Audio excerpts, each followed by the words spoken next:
Prime Minister, earlier on the program we heard from Amnesty International on its major new report on Nauru. Amnesty says your government's policy of offshore processing is, quote, explicitly designed to inflict incalculable damage on hundreds of men, women and children. Goes on to say it's a systematic regime of neglect and cruelty that amounts to torture under international law. Now, the world's leading human rights body is accusing your government, our government, of torture. You need to respond to that, don't you? Well, I reject that claim totally. That it is absolutely false. The Australian government's commitment is compassionate and it's strong. Let's be quite frank about this. There's no point being beating around the bush.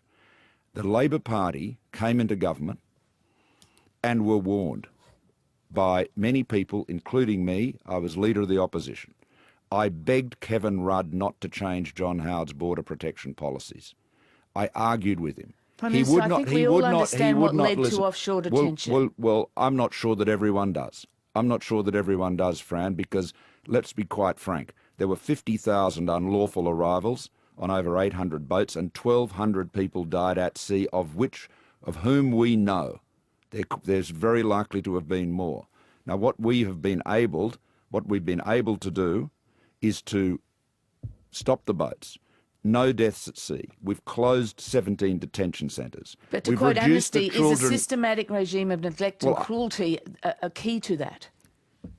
Absolutely not. It is that allegation, that accusation is rejected by the government. We've reduced the children in detention from almost 2,000 when we came into office to 0.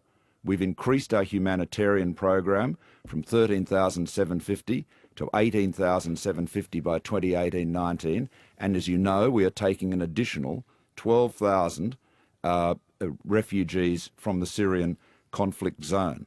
And as far as Nauru is concerned, we provide significant support to the government of Nauru for welfare and health services, and that includes a medical clinic, upgrades at the hospital of the Nauru Hospital, a new surgical facility, a new school buildings, education curriculum development. So there is a very substantial investment there to improve the circumstances of the people that are there. But I have to say to you, You finish? No, you clearly, Fran, you keep talking. I don't know if you got to see Four Corners last night. You probably didn't get to see it yet, but we all got to look at some of the school buildings on Nauru where the children are going. We also, I think Four Corners did what the Australian and Nauruan governments are not been keen on doing, which is putting faces and voices to some of the children held on Nauru. So we could all see their hopes and dreams. We could see the effect on a 9-year-old of being locked up for 1,179 days.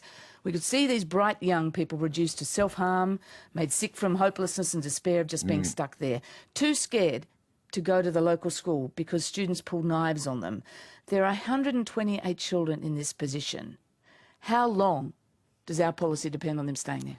Fran, the Department of Immigration and Border Protection rejects the claims in the Amnesty report and has rejected similar claims in the past. And I just note that the Minister, Mr Dutton, offered to go onto the Four Corners program and be interviewed live to deal with those allegations, and that offer was rejected. Well, we saw the pictures last night. Let's hear now from one of these children, 17-year-old Shaman. She's from Myanmar. She came to Nauru with her mother and a grandmother. She spent 1,090 days at time of broadcast there in detention, or on Nauru rather. She speaks 5 languages. She'd like to grow up to be a doctor. Her former teachers from Save the Children described her as a talented, ambitious young woman, or at least she was. This is part of her interview on Four Corners. Don't care what country it is, but I just want to study good and have a good time and healthy and safety and happy. We just want to make good friends and have a good times like you, like everyone's in other country who is safe, have in their home sweet home and staying there and studying and playing, everything. I just want to be the same person like everyone. 17-year-old Shaman speaking from Nauru. Prime Minister, shouldn't we be rewarding young women who just want to study in safety? Not just relegating to a place where we then can forget about them. Well, there are certainly they are studying on Nauru. There are some. She's not going to school. She's too scared to go to school. Well, the we are supporting the government of Nauru in terms of their security measures, but I can't obviously engage on this particular case. But we've All right, let me ask you a broader question. Well, Fran, let me speak now. We've heard from this young lady, and it is a very sad story that she tells. But you know, there are 1,200 people, many of them young women too, no doubt, from whom we can never hear because they drowned at sea under the Labor Party's reckless failure to keep our borders safe. Okay, so let's talk about the future. There are 128 refugees' children stuck on Nauru. That policy is clearly not sustainable. Are you in active discussion with the United States to take some of these refugees? I'm not going to go into discussions with other countries, but as you know, we are looking. We work very hard to encourage these refugees to return from where they came from, if they are able to do so, and of course particularly those who've had refugee status denied. We also are working to find third-party resettlement options, and of course, as you know, there's Cambodia.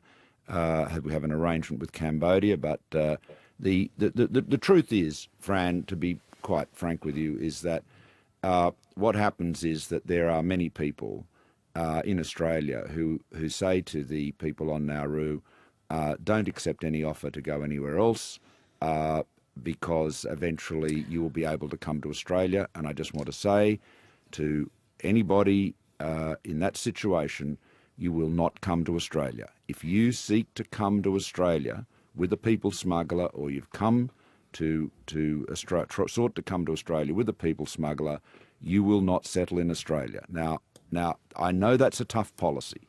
I know that is hard. But the alternative is what we had under Labor.